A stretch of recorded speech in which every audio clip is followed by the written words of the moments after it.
zone is. Welcoming you all to the Africa CSO's Biodiversity Alliance Special Dialogue on the Spatial Protection Targets 30 by 30. I would like to thank Jean Harris and World Oceans for triggering this meeting and for asking for us to have a discussion around the idea. You all do know that the concept of spatial protection has always been with us as conservationists, but there is an opportunity with the Post-2020 Global Biodiversity Framework to revisit what that could mean for us. In the very first zero draft, there was a proposition that was put in the text. In the second, in the 0.5 draft, that proposition seemed to have been firmed up a bit more at 30% by 30%. There are strong arguments for it, and we want to hear those rationale and arguments around the 30 by 30 proposition that has been made. To that end, we have lined up powerful speakers to share with us the concept, primarily from the Campaign for Nature that has been leading this drive, but alongside people who work on the ground with communities to share their concepts around perspectives around the idea. But in addition to hearing the perspectives for the spatial protection targets, we also want to hear alternative perspectives. There are a group of people who have concerns about the idea, and we want to hear them out, hear what their thoughts are, and then get into a debate between ourselves as to what this is all about and how we as Africans can come around it or adjust it or push it back if we think it doesn't quite work for us. But for today, there are no decisions. What we are doing here is basically just to hear perspectives, and we may follow this up with a series of other dialogues to get us closer towards a common position. And with that, I will just go through briefly what we can expect for the day. There will be 3 presentations on the issue from Campaign for Nature first, beginning with Kina Murphy and Raina Thyler. I hope I'm pronouncing her name well. And that will be followed by a presentation from Jean Harris of World Oceans. And then we will have Professor Eriks presenting from the Institute of Poverty, Land and Agrarian Studies, presenting her perspective. After their presentations, we will have 4 discussants in the presence of David Obura of Kodia, East Africa. We will have David Koboy of the Ugek People's Movement. We will have Barbara Lesson from Natural Justice, and then we'll have James Murombodzi.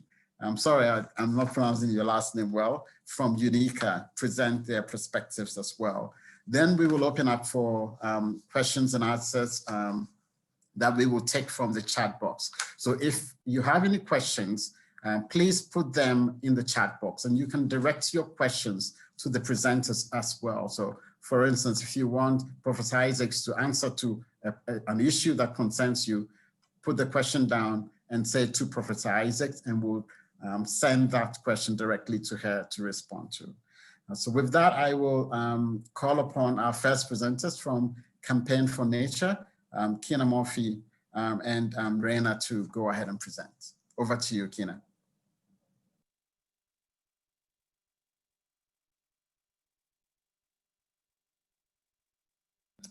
Kina, you're muted. Sorry about that.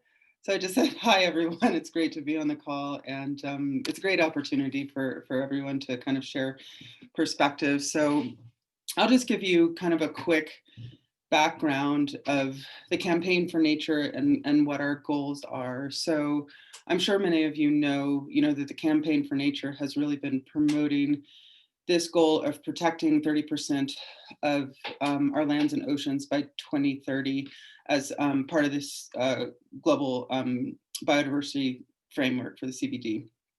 And I'm sure also many of you know that that language has been adopted and put inside of the Global Biodiversity Framework.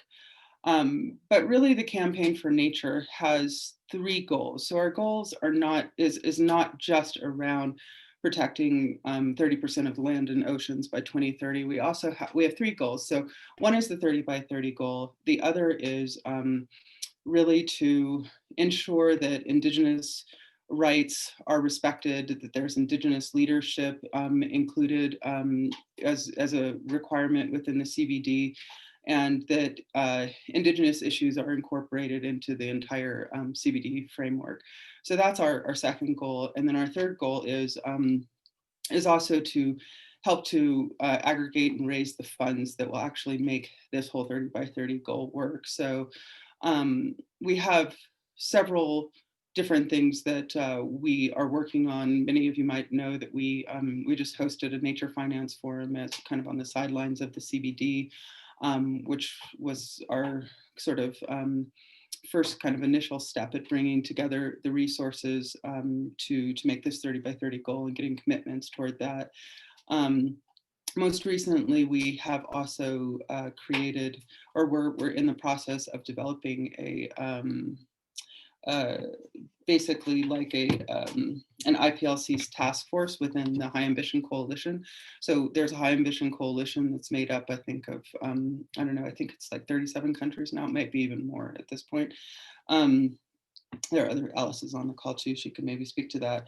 And then we're also working on putting together a fund to for Indigenous communities' land tenure. So, and Raina can kind of speak more to some of these issues and also what we've been doing in terms of working with Indigenous communities. But so we have this kind of overarching goal of protecting 30% of the planet, but that it doesn't really stop there. And so now I'm going to just hand it over to Raina because I think we're a little bit, I don't know if I'm taking up too much time, but and if there are other questions about the Campaign for Nature, I can also answer those, but I'm just keeping it short to give time for Raina. Hi, can you hear me? Yeah. Can you hear me? Yeah, we can hear you. Great, thanks, Kina. Mhm. And I'll keep my piece pretty short as well. I just want to kind of review quickly some of the work we've been focused on. Kina's completely right that for 30 by 30, we have these sort of 3 different buckets that we are focused on. We have the area-based target, of course, the 30%. We also have a focus on ensuring that we're doing everything that we can to advocate for a rights-based approach. In large part, that's following the lead and direction of the International Indigenous Forum on Biodiversity, which, of course, Lucy, who I know is on the call, is leading that effort. And we've been trying to do our best to help to track those recommendations and ensure that we are keeping everything that we're doing kind of aligned with what the IIFB has been pushing, and part of kind of how we see that we can add value in that space is to engage with groups like the High Ambition Coalition of nations that are party to the Convention on Biological Diversity, and of course encourage that they, to the extent possible, incorporate Indigenous perspectives and recommendations into what they're advocating for in the draft of the Global Biodiversity Framework. So that's really been kind of the cornerstone of the work that we've been doing, also helping to support wherever asked and helping to support and ensure that Indigenous peoples and local community leaders are able to participate meaningfully in in the sessions around the CBD.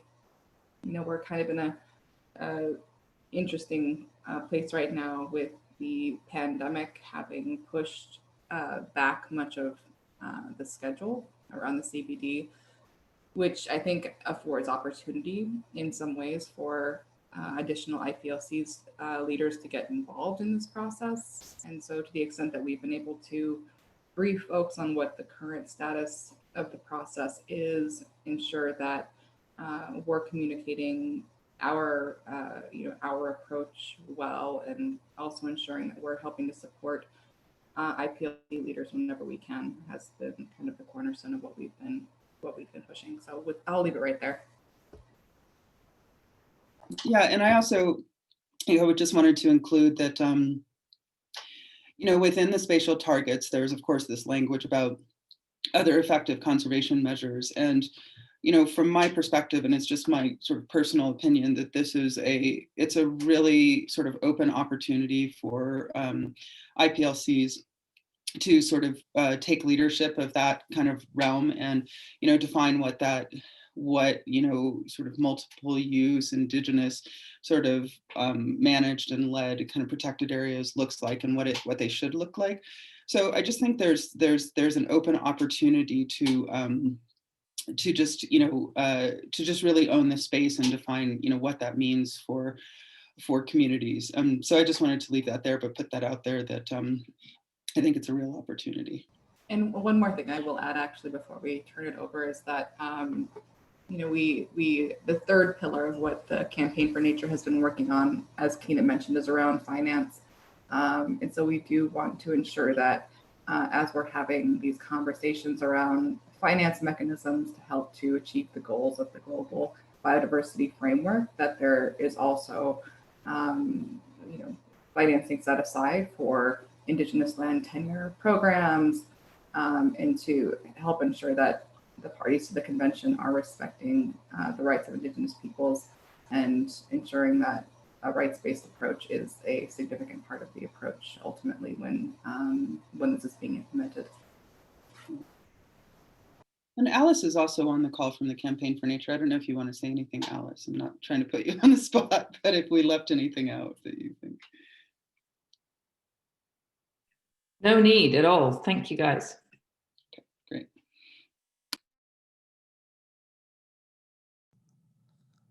Still have time, by the way. You guys have only used 10 minutes and still 5 more minutes. If you want to say anything else, that's fine. No, I mean, I think that's really it. I don't think we need to sort of overload people with information. I think it's better if folks have questions that we can answer. That would be great, Okay. So I suggest maybe we go to the second presentation and then we take the questions later. Thanks a lot, Raina and Keena, for the presentation. Thanks a lot. So we'll go to you, Jean. Great. Thank you very much, Fred, for that, for handing to me now. And I'm going to share my screen and then introduce myself. Is that all right? That's fine. Sorry, I'm on the wrong slide.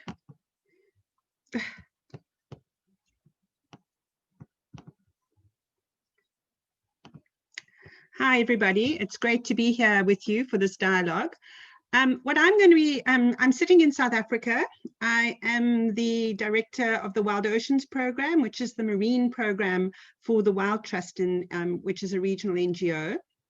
And what I'm going to speak into, and I'm going to take an ocean perspective because that's where my center is. But I think many of and just to provide the perspectives and the discussion to focus it in a little bit.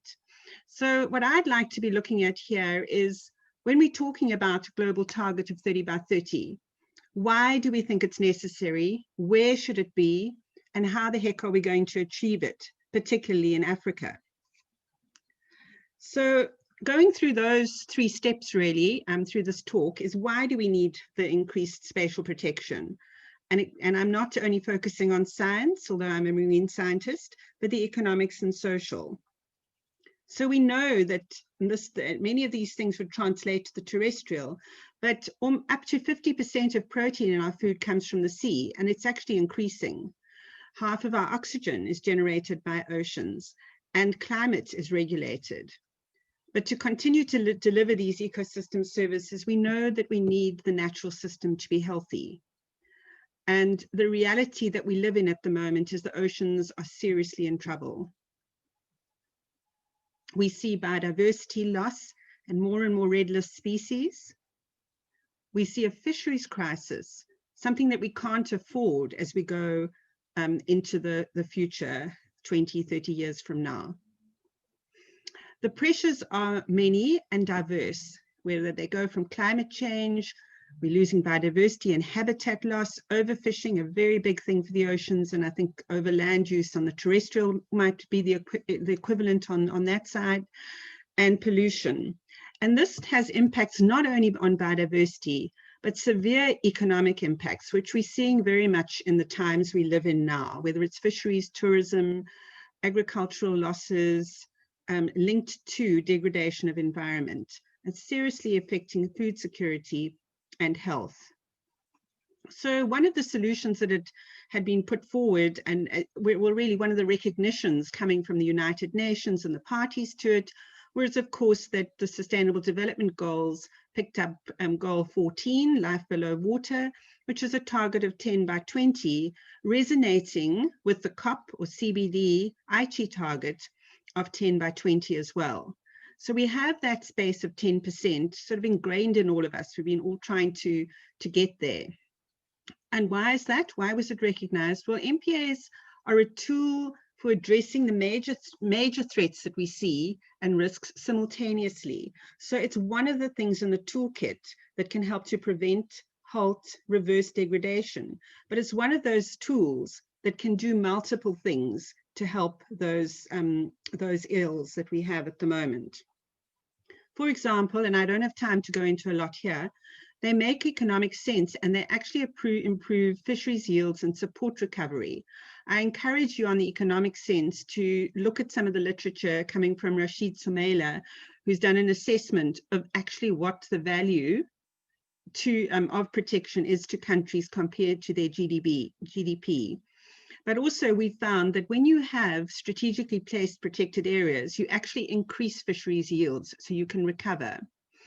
There's also strong science to show that marine protected areas or marine reserves can mitigate and promote adaptation to climate change, something that we know is a huge issue of our times.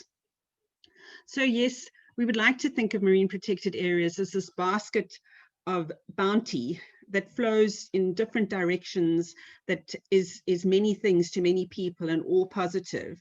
Well, that's not necessarily the reality, but I think we can all agree that protection is required for the natural environment, and that we know that we need increased protection, that we can go over and over again to explain how it is useful, how it increases yields, how it helps economies. And in fact, the question though here is really, one of the questions is, well, how much protection do we need? And there has been quite a lot of science on that recently, and it's all pointing towards at least 30%. This is not just a thumbsuck, but has been looked at across a number of studies, large number of studies, to look at when you start achieving those multiple goals that protection can bring. And what is coming up is, then that's where this target of 30% has come through. It's from scientific studies that indicate that at least 30%, but if you want to factor climate in as well, and a mitigation of climate, maybe as much as 50% in highly protected areas.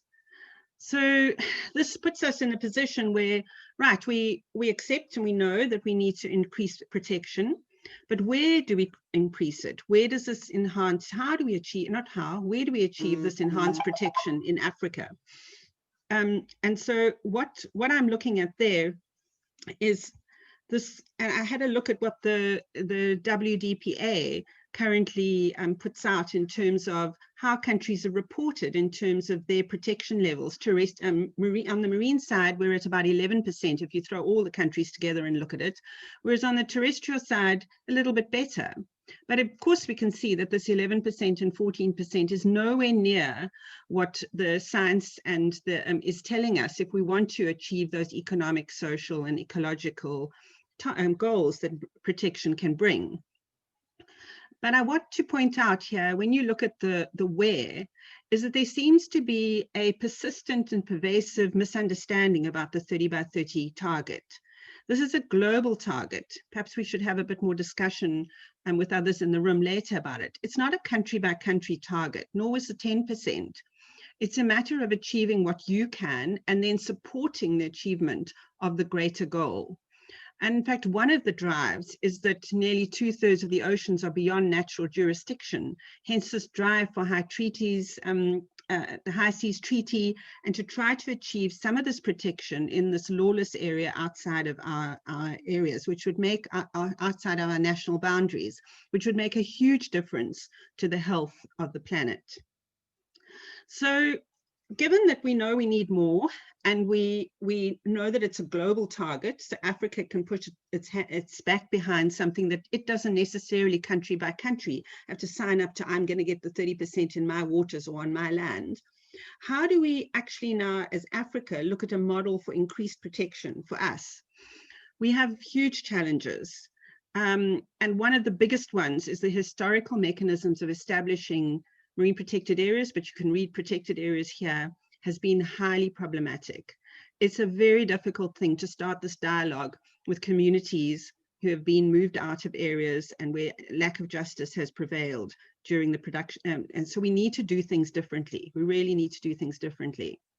Secondly, we are facing very serious governance and maritime security challenges, low government capacity and resources, diminishing for marine protected areas. So often it's quite hard to argue that, you know, the approaches used in the past, often very top down, will work, because people say, but it's a marine protected area, but it's a papered park.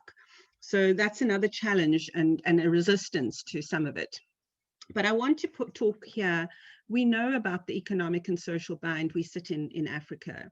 We have a legacy of colonization that we're dealing with.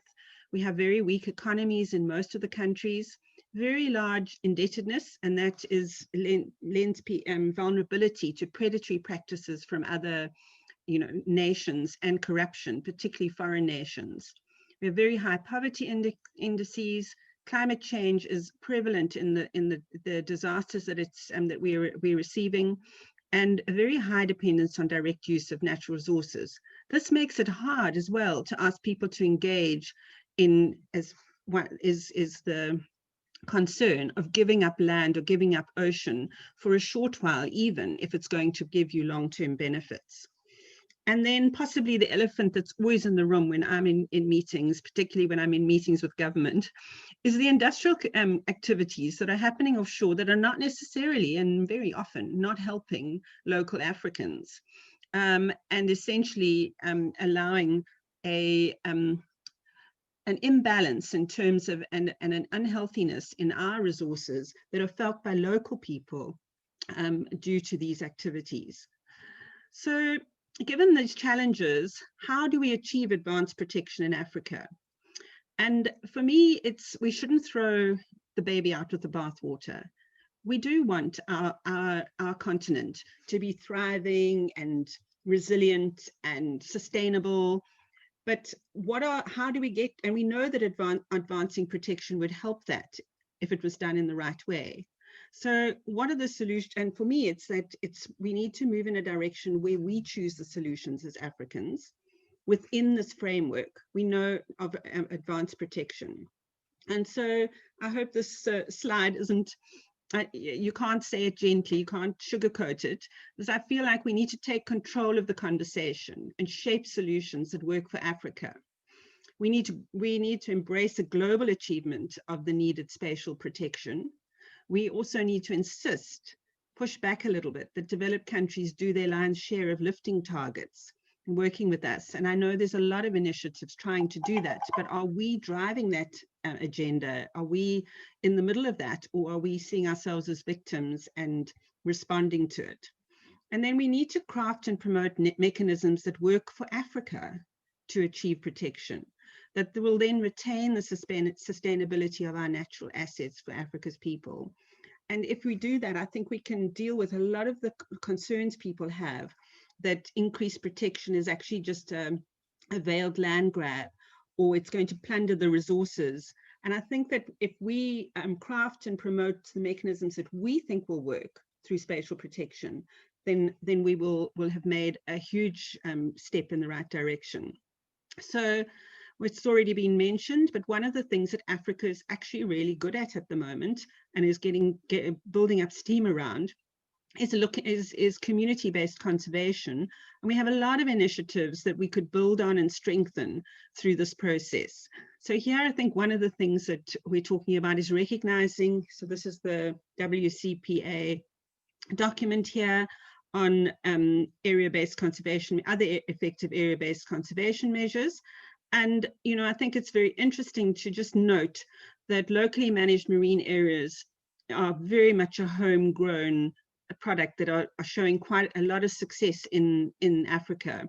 They're training courses that we're running through in many places, and this shows you how many are cropping out that are actually starting to emerge across the continent.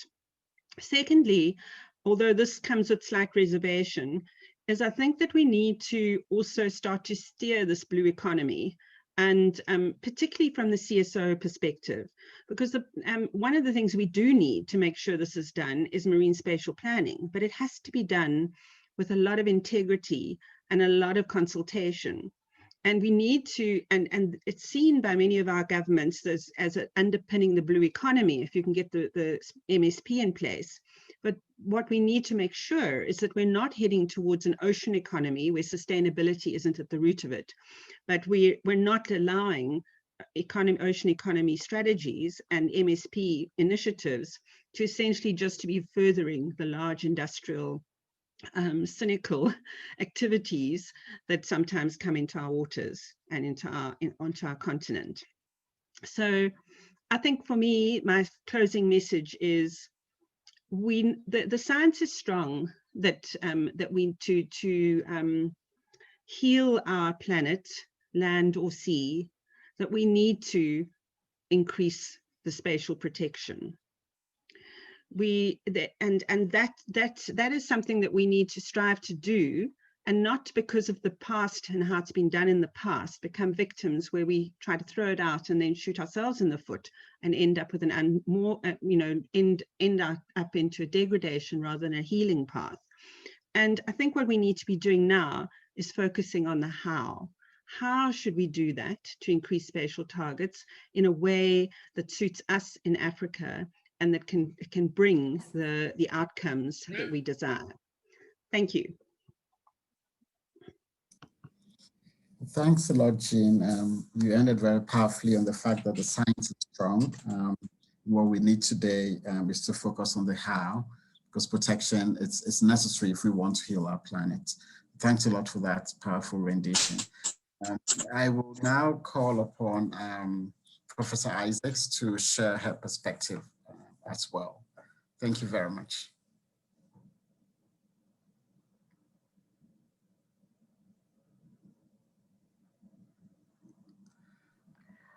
Thank you very much, Jean, for your presentation. And I think you've covered quite a couple of aspects that I think is very relevant to what I plan to say. Thank you very much, Simangele, for the invitation, and Jean to speak at this particular forum.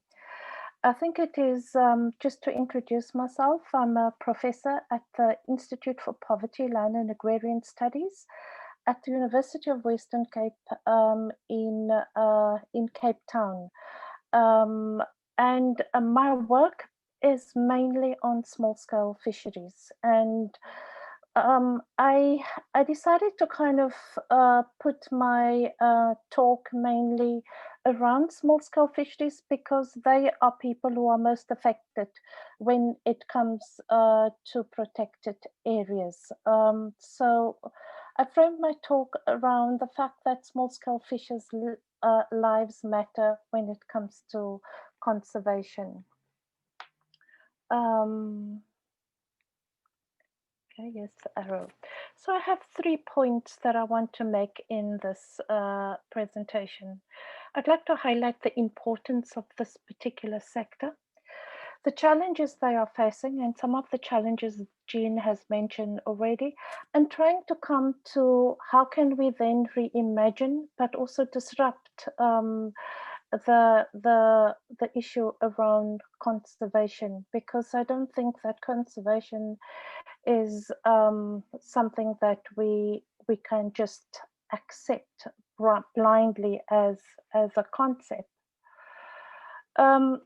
Small-scale fisheries is basically a kind of a report that I led with my colleague in Tanzania, Polo Nyango, and also my other colleague, Shehu Akintula in Nigeria. And we basically look at the scope of small-scale fisheries and the extent, the importance of this particular sector on the continent, and to what extent you find small-scale fisheries in each of the coastal states around the country, the importance of small-scale fisheries. Now, all small-scale fisheries, I have to be upfront, they are not indigenous.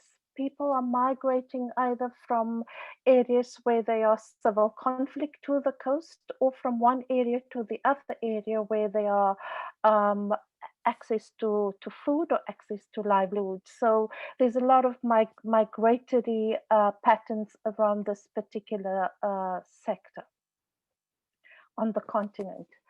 I would agree with Jean that one of the biggest threats and the challenges around this particular sector is the fact that, you know, the industrial fisheries, the fact of the economy and how the industrial fisheries has been depleting resources is a big factor on the continent. In terms of the employment, when we look at how small-scale fisheries, the importance of small-scale fisheries compared to what a large-scale fisheries, they definitely employ more people. In terms of human consumption, I think it is more or less equal when we look at that. We look at capital investment, there's a lot more investment in terms of for large-scale fisheries as compared to small-scale fisheries. Lots of waste and discards at sea from large-scale fisheries, and also in terms of how this fish, lots of fish for nutrition and food security are reduced to fish oil or to feed other fish or other to create other protein. In terms of the fuel consumption, one could see that small-scale fisheries is definitely less fuel, and also the kind in terms of the tons that are landed, and what is invested in this particular sector. I want to highlight also one elephant around in the room around the issues of subsidies in the on the continent, and the fact that so much of the focus of subsidies has been on large-scale fisheries, and now more and more talk about subsidies around small-scale fisheries and investing in harmful capital or vessel enhancement is problematic. And I do agree with Jean. My colleague Rashid Sumaila has written quite a bit on harmful subsidies, but there are subsidies that are needed for small-scale fisheries to develop, and I think that is given, and that is important. We need thriving communities, but we don't need small-scale fisheries to become large-scale and to be responsible for the destruction of the resources, and also mainly responsible for a lot of the extinction of many of the resources is definitely clear. When we ask small-scale fisheries, what are your main concerns that you have? And for them, it is the ecosystem health. So if the ecosystem, the pollution, the effluents, the anthropogenic influences on their system is bad for small-scale fisheries, livelihoods are very important. They say to you that they are poor governance structures, and that is problematic. There's problems, they worry about the climate and the environmental changes, but also food security. They particularly also concern of their access, their rights, their social justice, the fact that they are forced to remove off land to make space for marine protected areas, and at the same time see that when when marine protected areas are declared, these areas are often come with tourism, an elite form of tourism, and not necessarily benefiting small-scale fisheries. So there has been a lot of failures also when it comes to the model that has been practiced around marine protected areas and tourism. There's a lot of stakeholder conflicts. There's, as I mentioned earlier, land-based pollution, and also markets. Markets is market-driven is a challenge. There's often not a lot of market for small-scale fisheries. The issue of ocean grabbing, as we see on the land, and privatization schemes are also problematic for this particular sector. So these are the kind of, you know, assessments that we're looking at this is what it's protein. It is change that people want. The women play a key role, policies and guidelines. I'm not going to dwell on this too much. But I think that it is very important that we revisit when we think of marine protected areas. We definitely need to think about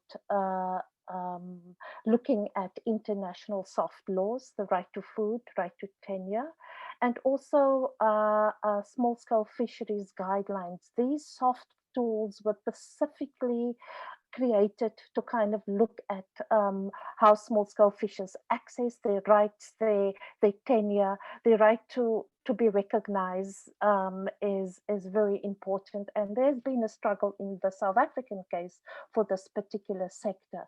The right to a livelihood, to practice their livelihood is particularly important. The right to food, to nutrition and security is very important. So the land and access to the land and access to the resources and the livelihood practices, the culture, all of that plays an important part of small-scale fisher livelihoods. And these are often disrupted when and how marine protected areas are declared. I think it is important that when we're talking about small-scale fisheries, we also need to kind of look at what is the theory of change. When we're talking about how then can small-scale fisheries or coastal communities around the coast of the continent really, how can they get, how to get them noticed, what to declare the issues, what civil society movements or fisher movements are on the continent to kind of highlight their issues. And I know of a few that are there, but there are challenges around getting people noticed and getting them organized at scale. So organization and governance, not only in terms of a bigger, if we're looking at MPAs, but also looking at how can these coastal communities around the coast organize themselves at that particular at scale, and how can they be part of a negotiation table where discussions are being made on this is your particular area that you are going to declare marine protected areas. Far too often, so many times, people will tell you that they were not consulted. And if they were consulted, it was not properly done. Informed and prior consent were not asked by communities. We ask industrial companies if they want to mine that you need to have informed and prior consent before wanting to mine on community land and access. Why can't they have the same when you are declaring marine protected areas? It cannot just be the leaders that are represented, and we also know the extent of corruption in terms of agreeing.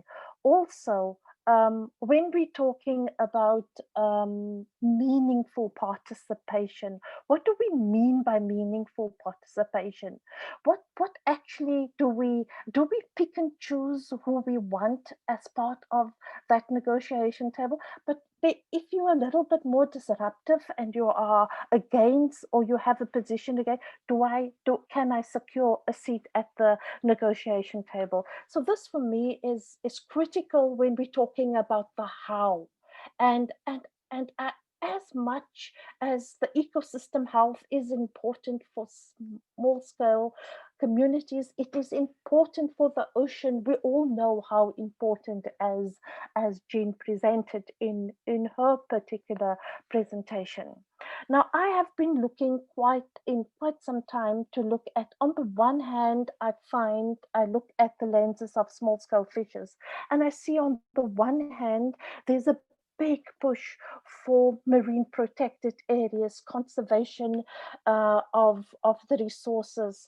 And on the other hand, in the challenge for small scale fisheries is the blue economy. It's the extractive resources, it's the spatial planning, and you do not see small scale fisheries feature in the planning of both. And you kind of see that there are these two camps. For me, what I think it is very important is to kind of bring in the justice perspective of groups of people, to look at, to first of all, to have them part of the discussions. Second, their right to food, their right to livelihood, their right to be recognized. The social justice is a root for me in terms of articulating the concept of blue justice, and why blue justice is important for small scale fisheries is critical. I will share some of the kind of links to that. We all know the policing, the fact that there are not enough officials. What are the consequences? What are the consequences if people are not accessing rights or are being removed? A lot of people that I know and I have engaged with is that it becomes illegal. It becomes attractive to be involved in illegally harvesting fishing, or it is a form of protest where I will protest my illegal fishing because you have not given me access to a right. So when we thinking of spatial planning and agreeing on marine protected areas, whether it is 10, 15, 25 or 30%, and you have not consulted people, there are discontentment, and these discontentment would lead in criminal activities, illegal activities, and also criminalized livelihoods. And I also have a couple of links around that. So what then? I think it is very important, and I've been part of this particular group to look at, to bring the blue justice into what we call convivial conservation. And convivial conservation is based on two foundational long-term principles. It is important to let nature flourish more freely and to let people be part of nature. This means that the core of the approach is to allow nature to flow deeper into cities and villages. And we've seen this with the pandemic. We've seen how nature has come into our cities. And while integrating living spaces into ecosystems in a very durable way, in this process, human places will become wilder, and some of the wilder areas may become more human. Part of the big factor of this is a second principle, and that we need to look at transforming the economy. The inequalities is just too big, and that also adds to the problem. And it's the fact that we have a highly unequal society, and that the pressure on the planet. Convivial conservation is part of a broader movement with the aim to restructure the economy in order to balance and align human needs with those of the rest of the world. I think COVID has taught us a lesson that actually we want to be less efficient, not more efficient. And this means that we have to rethink and disaggregate the idea of economic growth while distributing the wealth that we have, and that must be equally distributed. This will be a positive effect on relinquishing the pressure on larger, wilder areas necessary for survival and important for biodiversity.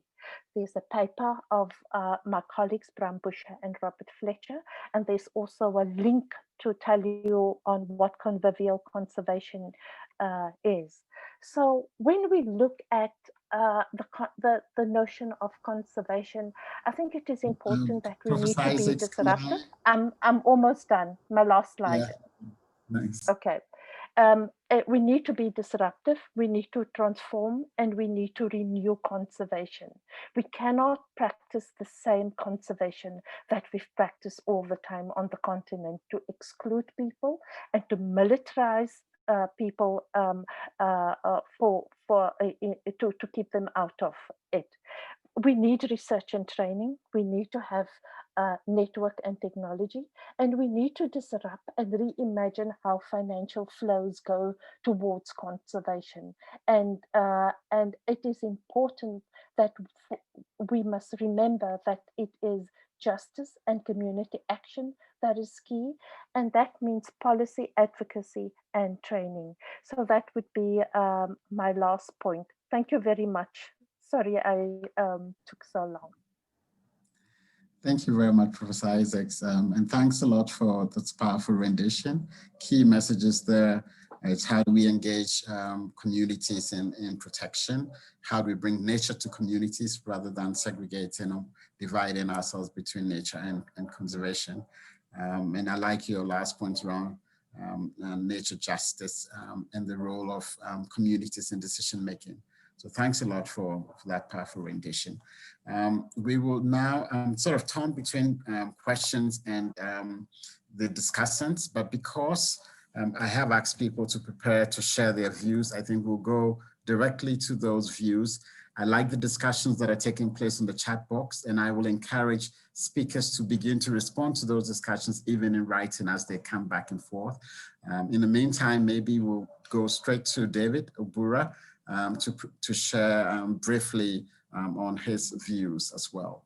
Over to you, Dr. Obura.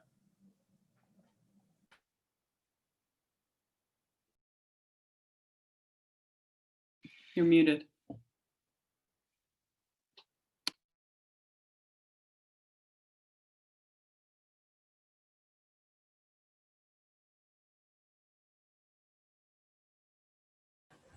Okay, thank you very much. Sorry about that. I hope you can hear me and see the presentation.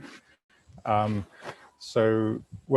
first I'd like to say these are two extraordinary talks. David, can I suggest you turn on the presentation, full presentation mode?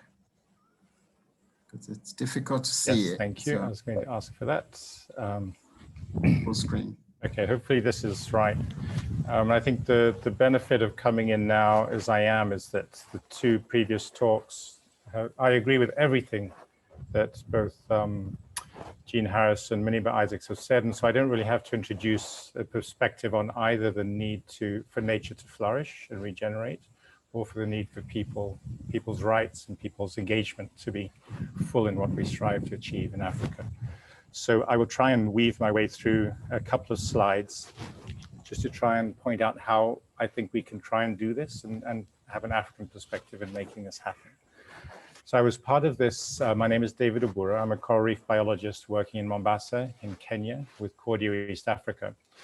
And as part of this Earth Commission workshop that published a paper in Science just recently on the need for ambitious goals for biodiversity and sustainability. And this is partially in response to the call for single apex targets for the next CBD goals, and partially for the need for real science synthesis. And what I will focus on is the incorporation in the ecosystem domain of a strong focus not only on natural spaces, but on managed or working ecosystems, and on the importance of a strong focus on nature's contributions to people or ecosystem services. And these fall under Objective 2 or Goal B or Goal 2 of the upcoming Biodiversity Framework. This is important because these really speak to the interactions between people and nature, particularly in Africa, where people depend very strongly on nature for their livelihoods. From a marine perspective, I just want to highlight a couple of things that are really important for this word protection. What is under protection needs to address the 3 goals in the framework. So biodiversity conservation, but also sustainable use and access and equity, as we've already heard in the last presentation. Now, in marine systems, connectivity is very high. Currents flow, and animals and species and plants move much more freely than on land. And spillover out of protected areas into resource use areas really relates to how people benefit from natural and intact ecosystems very directly, whether it's through catching fish, but then also on a much broader scale globally through things like carbon sequestration. It speaks to the importance of a healthy ecosystems for all that we rely on. There's also the aspect of species migration and corridors in oceans that require spatially explicit management and consideration. And this also means that the health of systems within protected areas is profoundly affected by what happens outside of the protected areas. So what happens in the other 90% or the other 70% as it may be with a 30% target. So this concept of sustainable use is very important for ensuring that non-damaging practices are used everywhere, not just within multiple use or carefully controlled areas, but outside as well. And speaks to the importance of integrated or 100% planning across marine areas in order to have meaningful protection, high levels of protection within 30% of space. You also need to have very good protection and management in the other 70%. And this is a core of the marine spatial planning, which is now a major goal for all countries in the Western Indian Ocean, at least in Eastern Africa, and likely around the African continent as well. So sustainable use as a pathway to effective 30 by 30 goal in Africa, I think is critical. We have this context on the left, which was already mentioned in Jean Harris's talk. And we really need to deal with these 3 aspects. So who has access and jurisdiction, who has control? What effective conservation measures are there that can be applied? And I don't like the use of this other because it implies that they're perhaps not as good as protected areas or the classical ones. We really need to consider, no-take zones, wilderness areas, local and co-management areas, community ownership of the space that they use, sustainable use management. I think the role of impact assessment for controlling industry and science-based targets for companies and cities, which are becoming a big focus of research right now in the Earth Commission and other entities globally, to reduce impacts to 0 and even to get to net positive impacts, and the potential for the high seas. And so moving from spatial planning to 100% of area, as I've mentioned before. In my last slide, and this presentation will be available to anybody, I've just given a hypothetical example of what could happen in Kenya, where I am, to try and extend from the current situation where full protection for coral reefs alone is essentially at 4% right now. If you include reserves, which have partial protection, that goes up to about 23%. And so there's a gap to 30% that could be met by locally managed marine areas, assuming that management in the reserves does meet the criteria of these OECMs, and it may not, of course. But the idea that there is a very strong role for increasing the area that is protected well above that 30%. It could be done through community co-management areas, and it could be increased well beyond to the 100% limit through spatial management. I think I'll end there. And excuse my dog. Thank you very much, David. I think I'll move on quickly to the next discussant, Daniel Komboi. And sorry for pronouncing your name perhaps not right, and also referring to you as David, but you are Daniel Komboi, and I appreciate your presence here. Please share with us your thoughts.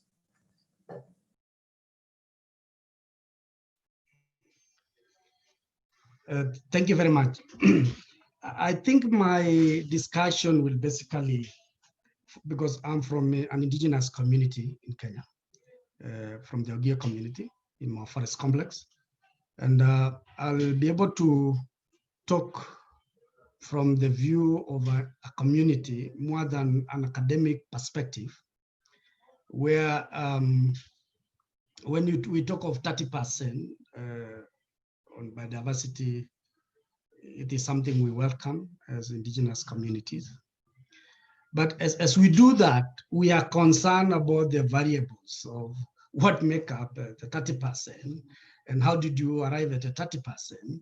Because the community will ask you, what do you mean by 30% and how do you arrive at the 30%?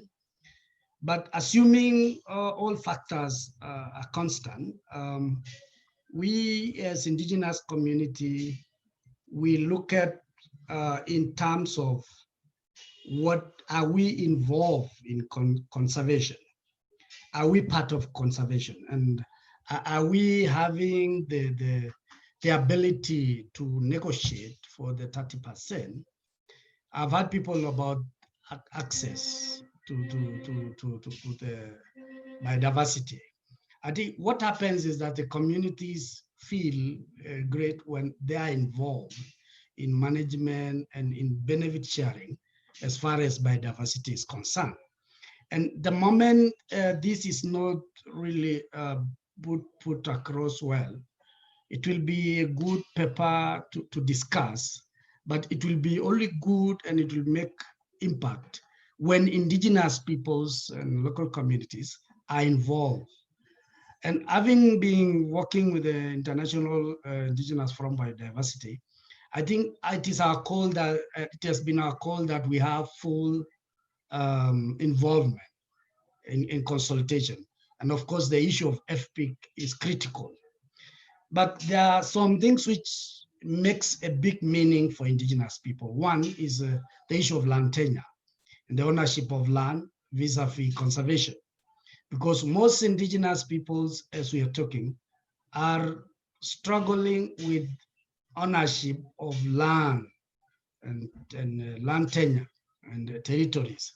And as we talk of conservation, there's always been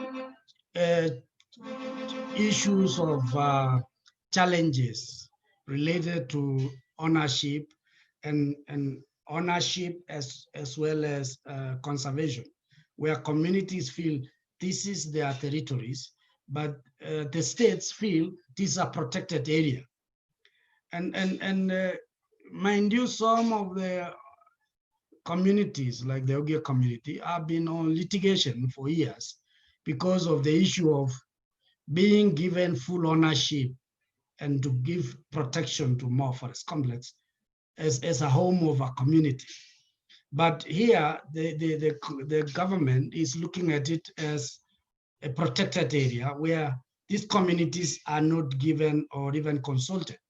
And sometimes it has caused a lot of evictions, it has caused a lot of sufferings among the communities.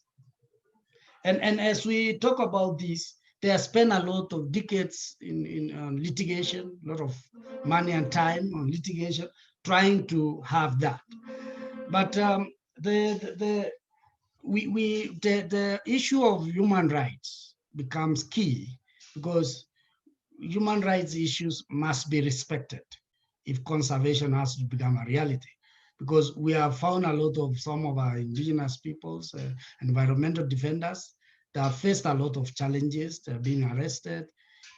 despite the fact that they are even protecting the forest. I give a classical example of our organization where we usually used to have communities doing a lot of work to ensure that we protect the areas, even rehabilitating the forest. And in this case, we have community scouts trying to look at how they can become a conduit for conservation. So the issue of conservation and land tenure issues is that the communities, one, they do not have budgets even to be able to do real conservation. The government do not include them in budgetary allocations to ensure that they get what they have to protect their territories and cultural areas, because that is what it means. That's why I was saying we will wish really to have a combined and a very clear negotiated formula so that we attain and have the 30% a reality more than just in paper, and also being some of the hypothetical information to be read in books. So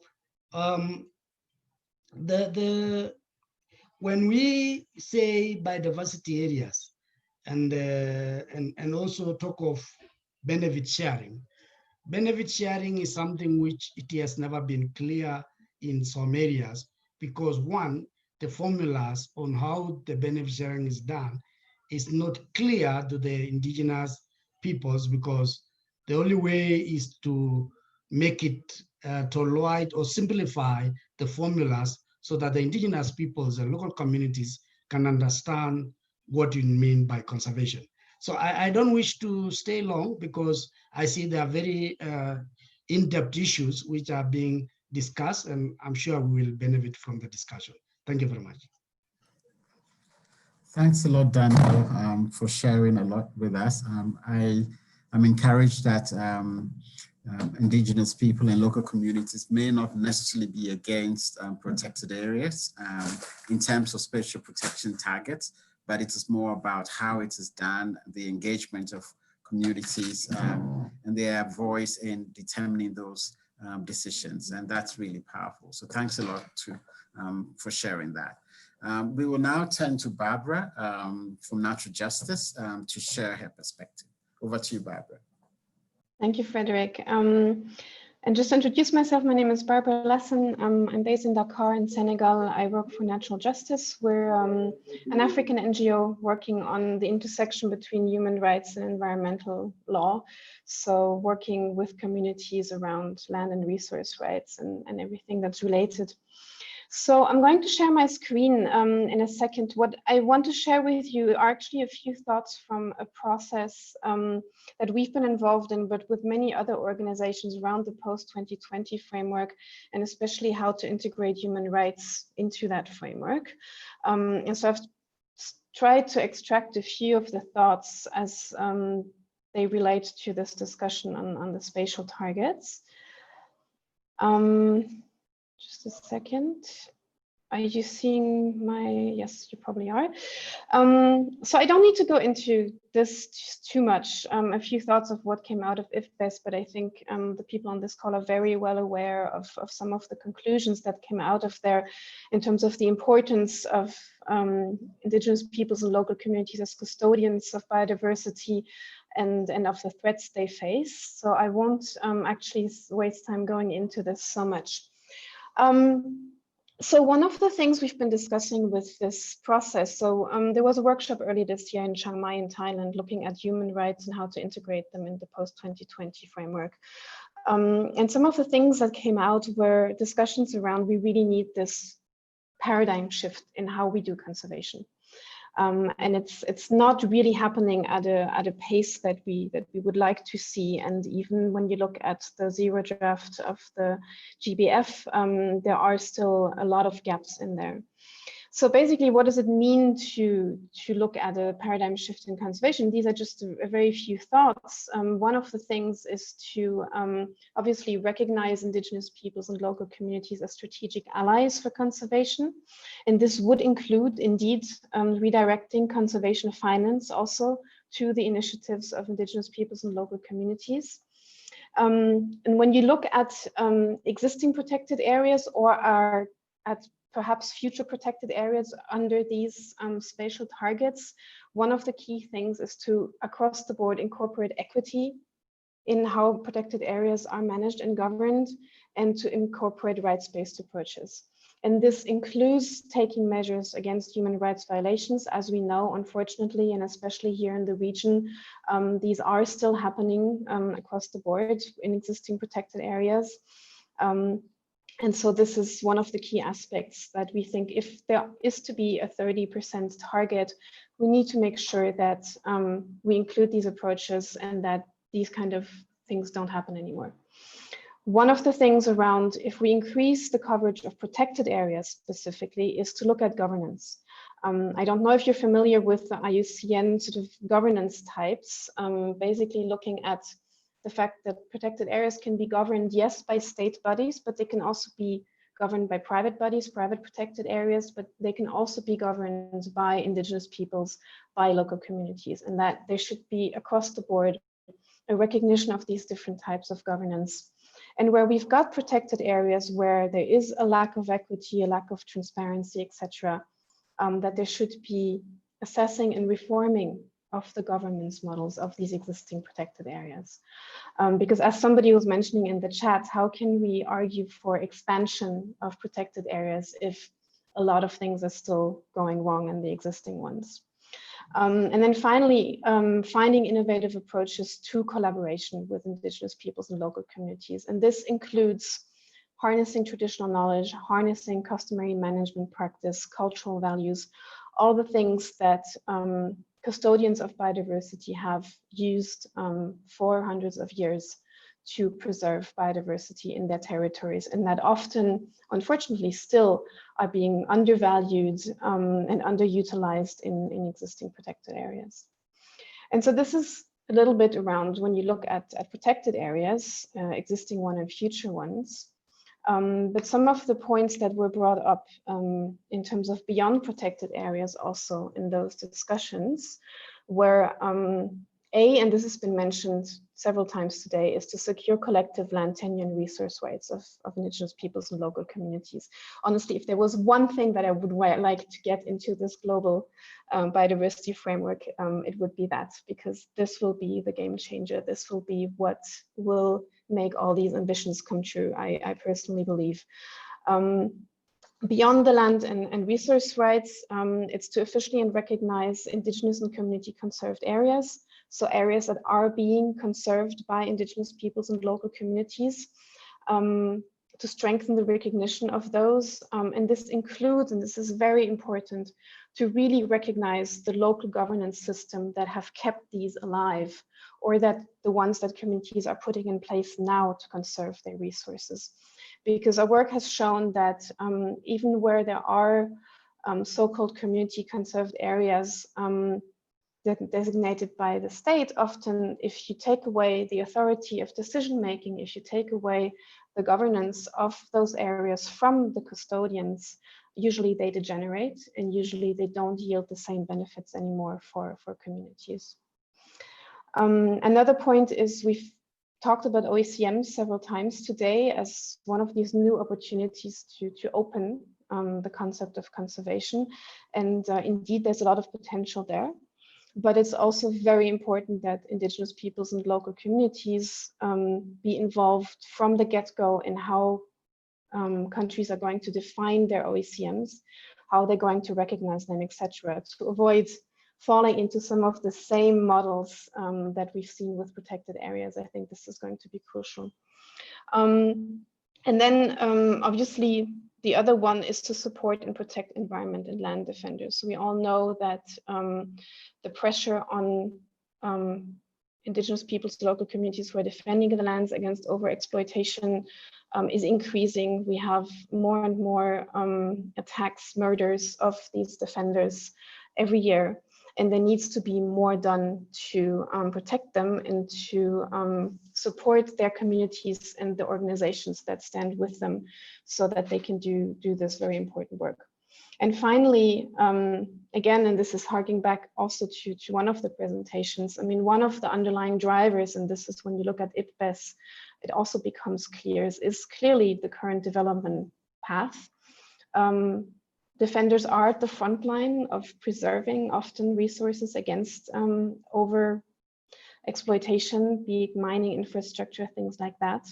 So when you look at the landscape, when you look beyond protected areas, one of the most important things to do perhaps is to improve safeguards around these type of development projects, improve participation in environmental impact assessments, and take FPIC seriously as far as the territories of indigenous peoples are concerned. And so I just want to finish with this, and this is just food for thought, and it's by no means everything that came out of this discussion that we had around human rights in the framework, but when you look at the spatial framework, the way of spatial targets, the way it's defined now, to us at minimum, there should be a reference to equity in there. There used to be one in the Aichi targets. So definitely this notion of equity needs to be in that target. There should be a strong reference somewhere, either under the spatial one or elsewhere, for the recognition and strengthening of the territories of indigenous peoples and local communities, reference to land tenure. And there should be a strengthening of human rights across the framework, just to make sure that even if we go for the 30-30, there's an underpinning sort of enabling, that there are the enabling conditions to make this expansion equitable and to make sure that indigenous peoples, local communities are involved in it from the get-go. So I'll leave it there, owing to the time. Stopping the sharing, yes. Thank you, Frederick. I hope that wasn't too rushed, but I look forward to the discussion if there's any questions. Thanks. Thank you very much, Barbara. Those are powerful ideas. I like your focus on the one point of securing collective land tenure rights and resource rights for indigenous people and communities. I think that's really powerful. Thanks a lot. We'll move on quickly now to James. James, please share your perspective. Yeah, thank you. Thank you, Frederick. Firstly, to introduce myself, I'm James Murombedzi, and I'm the head of the African Climate Policy Center at the UN Economic Commission for Africa. So obviously at ACPC, we see the extinction crisis and the climate emergency as being interlinked, essentially two sides of the same coin. Colleagues who have spoken before me have made some very pertinent and insightful observations regarding the challenges facing conservation.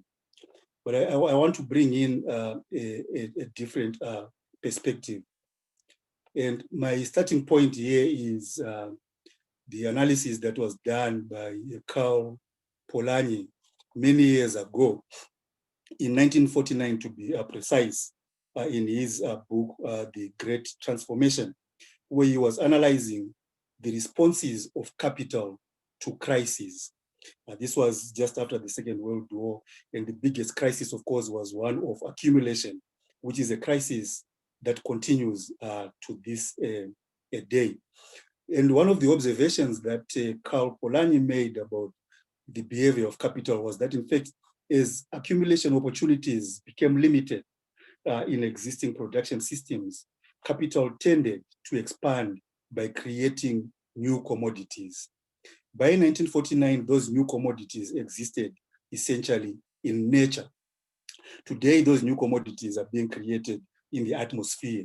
However, the basis of capital accumulation got challenged, and capital looked for new forms and new places and new spaces for investment. And those new spaces were, of course, through the commodification of nature.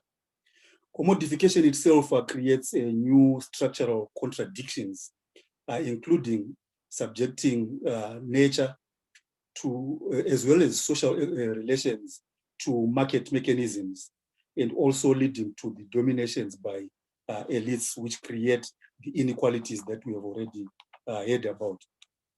Now, the paradox here is that protected areas themselves are actually attempts to limit the expansion of capital into specific physical spaces.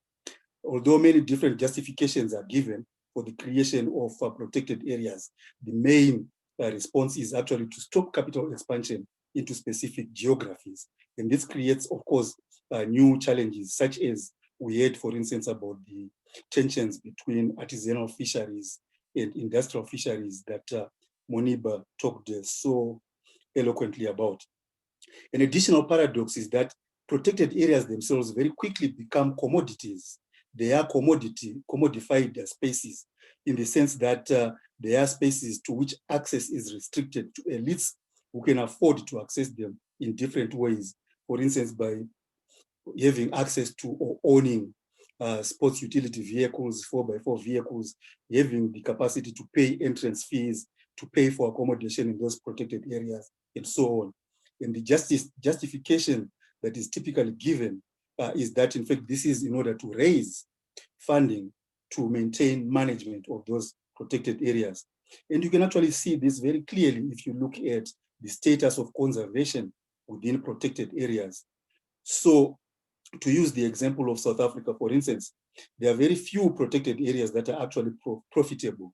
And these protected areas provide funding for the national agency to manage other less profitable protected areas. But the long-term result is that those less profitable protected areas also begin to lose biodiversity because of management inefficiencies. And the example is stuck in many other countries across the continent. Regarding the actual status of biodiversity, as we noted, the biggest threat to biodiversity is in fact our food system, industrialized agriculture, and the way in which it operates at its multiple levels of value. This also includes movements of populations out of spaces, expansion of types of cultivation, livestock rearing, and so on into different landscapes, which all of them result in biodiversity loss on unprecedented scales. Now, we have noted that formal protected areas are problematic at various levels and for various reasons. We have heard that they are expropriatory, they are fragmented, they don't represent complete ecosystems, they are based on a myth of a pristine status of biodiversity, they are militarized, and so on. There are many different reasons which make protected areas problematic. But the real issue, and this comes to the question of the justification for this expansion of protected areas, is that perhaps the environmental and conservation movement are focusing on environment when in fact the real challenge is to look at what is happening in terms of the production system, and particularly in terms of the food system, global food system. And that unless we have changes in that global food system, and unless we can control the expansion of capital into nature, then eventually we are going to realize that the 30 by 30 is still inadequate because biodiversity continues to be degraded. And we will need to go beyond the 30 by 30 and so on until eventually there is no conservation to speak of. So the conservation movement needs to re-engage the global production system, the global economic system, and in particular the food production system, in order to ensure that we actually have the sustainability outcomes that are called for in the different goals, including the IH targets that were referred to earlier. So the solution for me then, and colleagues have spoken to this before, is firstly to broaden the scope of conservation beyond protected areas. And this includes integrating living spaces into nature, which again was referred to before, but also include degrowth, which is a transformation of the current economic system away from the continuous pursuit of growth, which in turn motivates capital to seek new places for investment, towards an economy or an economic system that basically seeks to achieve a balance between human activities and nature in order to achieve sustainability. I'll stop there. Thank you very much. James, I'm so glad we brought you on this platform. You've brought an interesting perspective that we haven't heard as powerfully as you have rendered it. So thanks a lot for bringing the economic perspective, which really focuses on degrowth and ways in which we can enhance conservation through living spaces. Thanks a lot for those renditions. Now we have 8 more minutes. It's very little time and there's been a lot going on in the chat box. I'm actually struggling to keep up with it. But in the interest of time, I'm going to ask our speakers to provide reflections on what the 3 key speakers Kina, Reina, Jean, and Isaac, to provide some reflections. And I would give guidance to some of those reflections.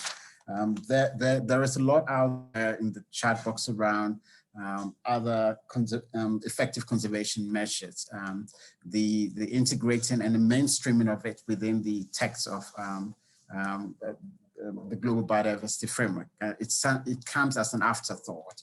So how can that be mainstreamed and made stronger?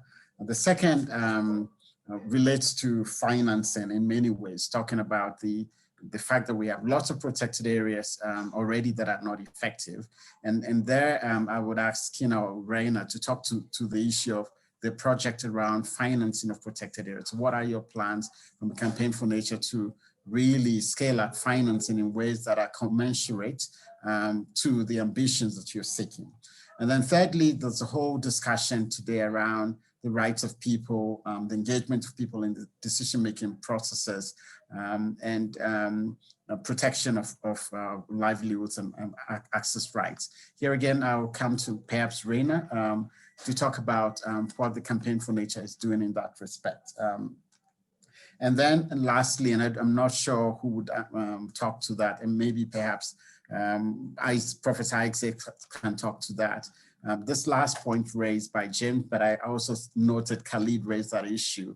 The real problem, it's not that of protection per se, it is our consumption and production patterns. And yet we are not addressing that head on as we should, because that's what is driving the loss and degradation of nature to a large extent.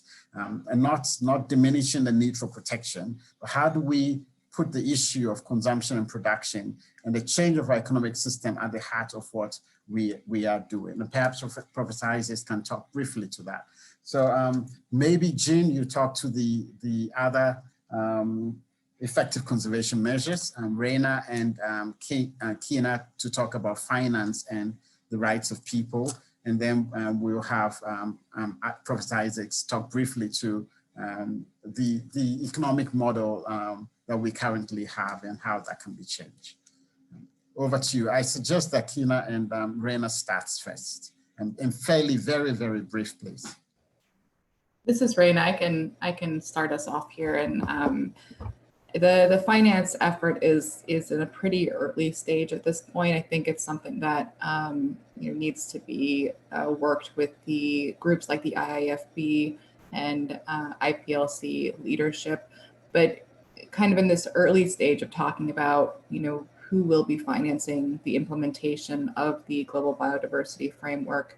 We do need to ensure that there is specifically carve-outs for supporting land tenure efforts, supporting IPLC rights in various countries that are signing onto the Global Biodiversity Framework. We're just afraid that if that does not happen, that those funds will not be going directly to supporting IPLC rights in achieving the goals of the Global Biodiversity Framework. Keen, I don't know if you want to add something there.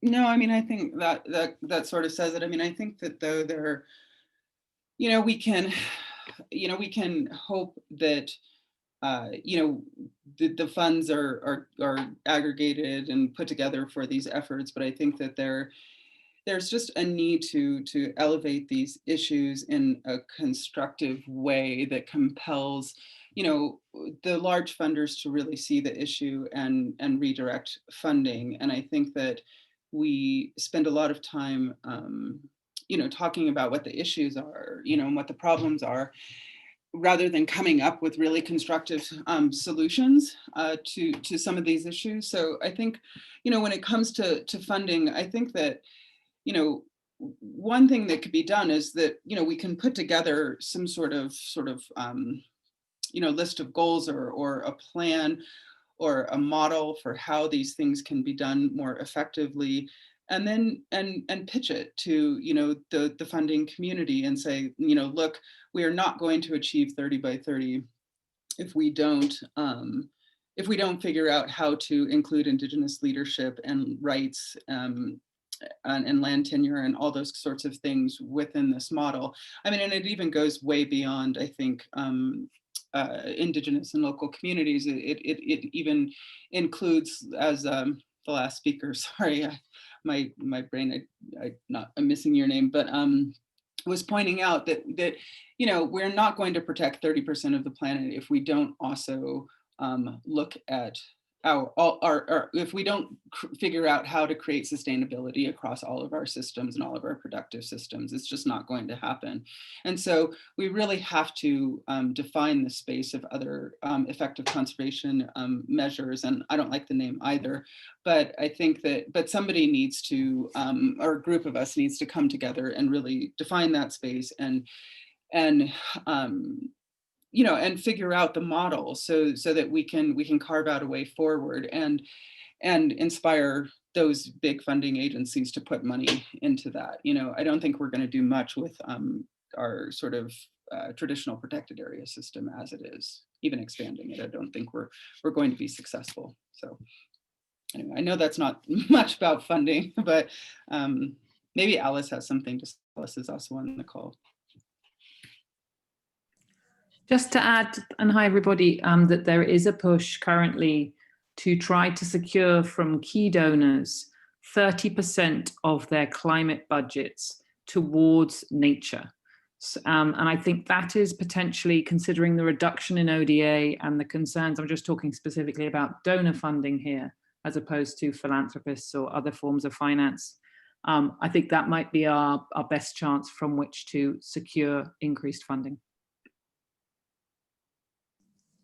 Thanks, Alice. Jean, can you kindly talk to the concept of the other effective conservation measures? Thank you, Fred. Yeah, go ahead. Yeah, thank you, Fred. So, wow, it's been an interesting discussion, and I kind of feel like we might need a follow-up. What's been encouraging discussing this is that the need for protection, increased protection, is implicit. Everybody in their presentations and their comments have talked to that.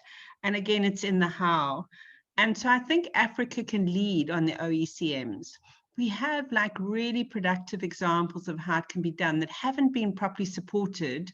As Modiba says, there isn't that support for those kinds of things from government, whereas actually they should be mainstreamed.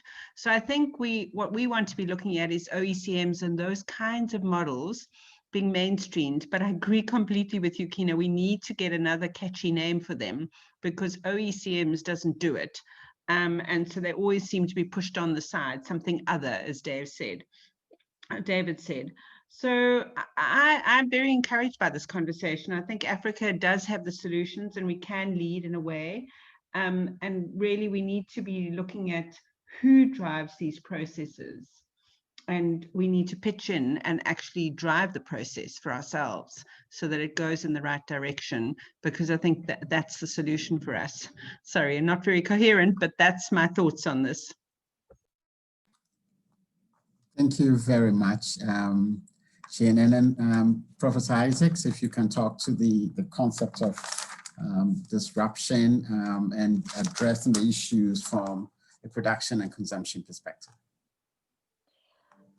Yeah, I think that James Murembetse was spot on in saying that if we are not going to deal with the capital flows and the economy and the commodification and accumulation of all of that, and even put a price on nature, means that people's livelihoods, people's life access resources are at risk. And it is more and more at risk because you find that on the one hand, conservation, and on the other hand, the blue economy. And the blue economy is all about more growth. And if you look every day on TV, have your growth gone up or have your growth gone down? And to kind of really look at slowing life down, maybe pandemics is one way of getting us there, but a degrowth is definitely an important part of that. And I do think that I just want to come back to the financial flows. There's a lot of talk about the universal basic income grant. Are we talking about a conservation basic income grant for people who have been dispossessed of rights and access and livelihoods? So I'm not talking about little money. I'm talking about the big money flows that needs to go to communities to articulate their rights, to participate fully in processes and in governance, and to have a seat at the negotiation table. But this cannot be an absent of the big land grabs, the ocean grabs, the production system, and how we eat and how we consume is not. So I think we shouldn't see conservation as only in isolation of protecting the resources. It is a much bigger issue, and it deals with the political economy issues and so too the political ecology issue. I've been hearing, Jean, that people are speaking more and more of not protected but promoted areas. Is also have I've heard, and I will end there. Thank you. Thank you very much. Very engaging and interesting take on conservation. Thank you very, very much, Professor Isaac. This has been a really constructive, very insightful and informative session we've all had here. Lots of ideas around protection, the compelling case for us to heal this planet. It's been made. The issue is not about that. The issue is about how do we make that happen? And the directions we are getting here is that in that how we need to look at the issues of rights. We need to look at the issues of finance. We need to look at other conservation measures that are effective. And we certainly should not just be looking at protection from an environmental perspective, but we should also be looking at the production systems and consumption patterns that underpin most of the destruction that we have today. So lots of ideas. And I would also echo Jean that we should follow this up. The ideas here that I think we need to dig deeper in. Kina's point around we need to organize ourselves in terms of how we approach financing. It's a big one that we should pick up. And then the whole idea around what really is in that bucket of effective conservation measures. What will a disruptive system look like going forward? Because disruption, it's important. And I will end on the note that we should never waste a good crisis, as Winston Churchill once said. We have a crisis on our hand. This crisis can be the way in which we can propel ourselves forward in a new direction. So together, let's look at ways in which we can take conservation to people in ways that matter to them and in ways that truly address the challenges we face today. With that, I will again want to thank the panelists. Thanks a lot, Jean, for calling for this meeting, and thanks Campaign for Nature for your presentations, and we'd like to continue working with you, Kina, Reina, and Alice, and the rest of the team, Masha. I'd also like to thank the presenters, Professor Isaacs, for your powerful rendition, and the discussants, Daniel, David, James, and Barbara. Thanks a lot for today. I will end here now. We're about 6 minutes past the time, and so we'll allow you all to go back to your work and business. Have a lovely evening or a lovely day, depending on where you all are. Thank you very much. Thank you. Thank you, Frederick. Bye. Thank you.